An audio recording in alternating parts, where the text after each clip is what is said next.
Aleluia, louvado seja o nome do Senhor Jesus. Vamos ler a mensagem de hoje. Se você estiver gostando, assine o nosso canal. Esse canal é da bênção. Vamos fazer nosso estudo de hoje, que se conta em 1 Samuel 5, do versículo 1 ao 12. E os filisteus, pois, tomaram a arca de Deus e a trouxeram de Ebenezer e Asdod. E tomaram os filisteus a arca de Deus e meteram na casa de Dagom e a puseram junto a Dagom, né? Levantando-se, porém, de madrugada, os de Asdod, no dia seguinte, eis que Dagom estava caído com o rosto em terra, diante da arca do Senhor. E tomaram a Dagom e tornaram a pôr no seu lugar. E levantando-se de madrugada no dia seguinte, pela manhã, eis que Dagom jazia caído com o rosto em terra, diante da arca do Senhor. E a cabeça de Dagom e ambas as palmas das suas mãos cortadas sobre o limiar. Somente o tronco ficou a Dagom.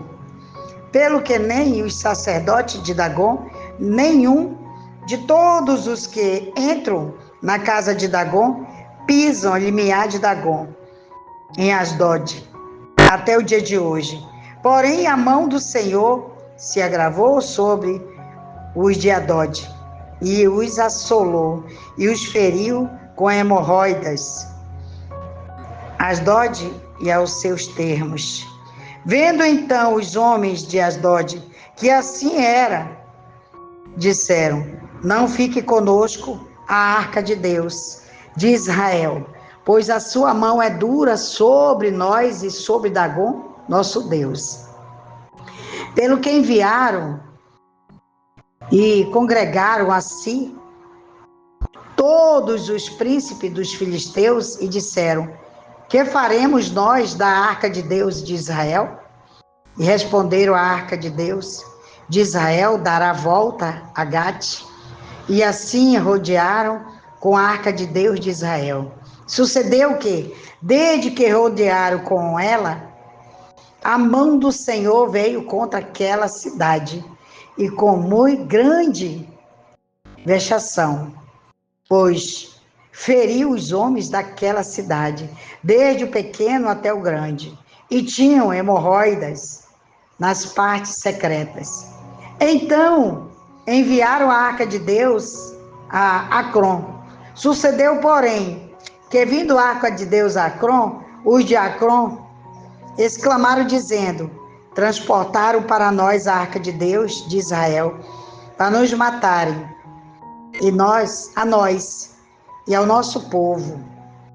E enviaram, congregaram a todos os príncipes dos filisteus e disseram: enviai a arca de Deus de Israel e torne para o seu lugar, para que não mate nem a nós, nem o nosso povo, porque havia mortal vexação em toda a cidade, e a mão de Deus muito se agravara ali. E os homens que não morriam eram tão feridos com hemorroidas que o clamor da cidade subiu até os céus. Eita, Deus da glória! Aqui é o Deus, Senhor dos senhores, o grande El Shaddai, o grande Elohim. Ele toca, ele pega. Aleluia. Aí daquele cai na mão do Senhor. Eita, Deus da glória. Aleluia. Então, no meio dessa história da arca de Deus na terra, dos filisteus, que o Deus de Israel é maior que todos os deuses. Os filisteus eram uma grande potência militar naqueles dias e atribuíam as suas vitórias ao seu Deus Dagom. Porém, eles pereceram. Aleluia. E perceberam que a mão do Senhor era dura sobre eles e sobre o seu Deus Dagom.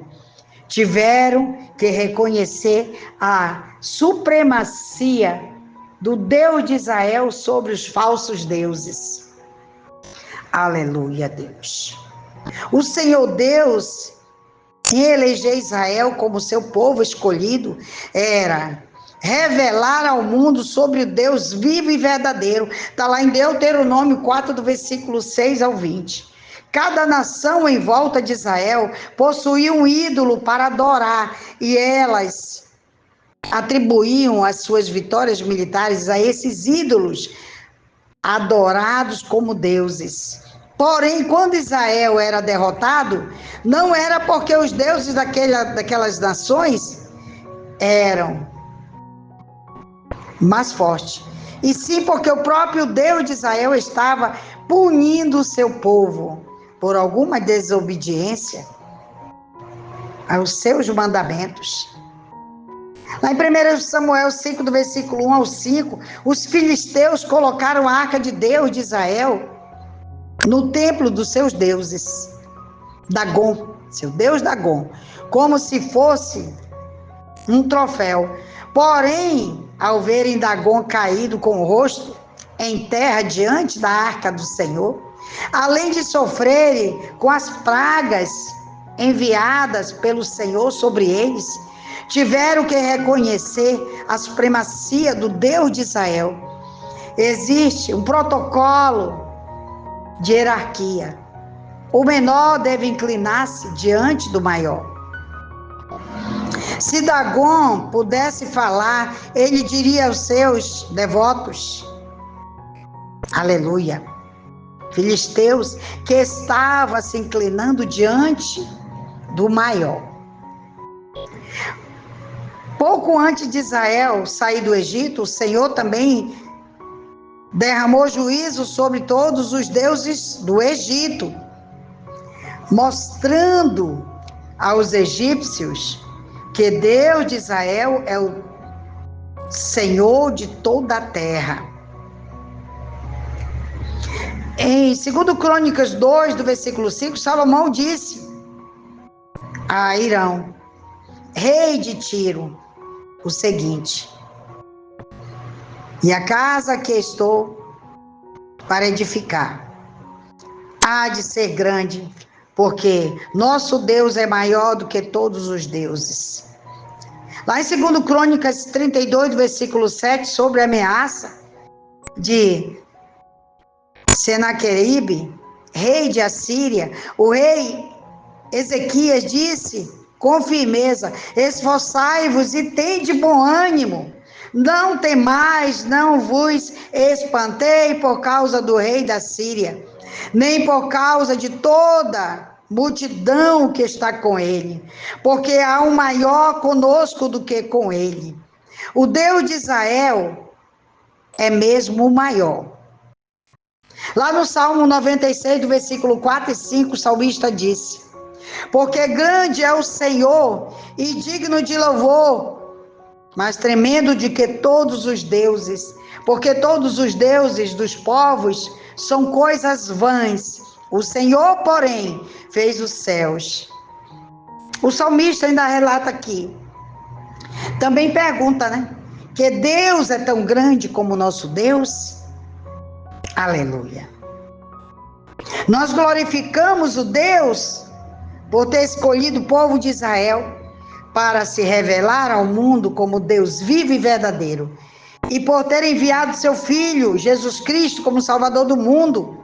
Lá em 1 João 4, o apóstolo João escreveu: filhinhos, vós sois de Deus e já os tendes vencido, porque o maior que está em vós do que está no mundo. Glória a Deus, ao Todo-Poderoso, aleluia. Graças te dou, Senhor. Obrigado, Deus, por mais um dia meu acordar, por mais um dia eu levantar, por mais um dia respirar e caminhar. Obrigado, Jesus, pela família que tu me deste. Obrigado, Pai querido e amado, pelo Ministério Pentecostal do Quebrantamento, a bênção. Por um povo que eu tenho orado, Pai. Muito obrigado, Jesus querido e amado. Aleluia. Se nós obedecermos, sabemos que teremos um futuro melhor e brilhante, porque tu quer o bem de todos, Senhor. Graças eu te dou, Senhor, por mais um dia eu estar na tua presença. Muito obrigado, Deus. Fica conosco, continua conosco. E onde chegar essa mensagem, Pai, abençoa, Pai. Eu te peço, em nome do Pai, do Filho e do Espírito Santo de Deus. Amém.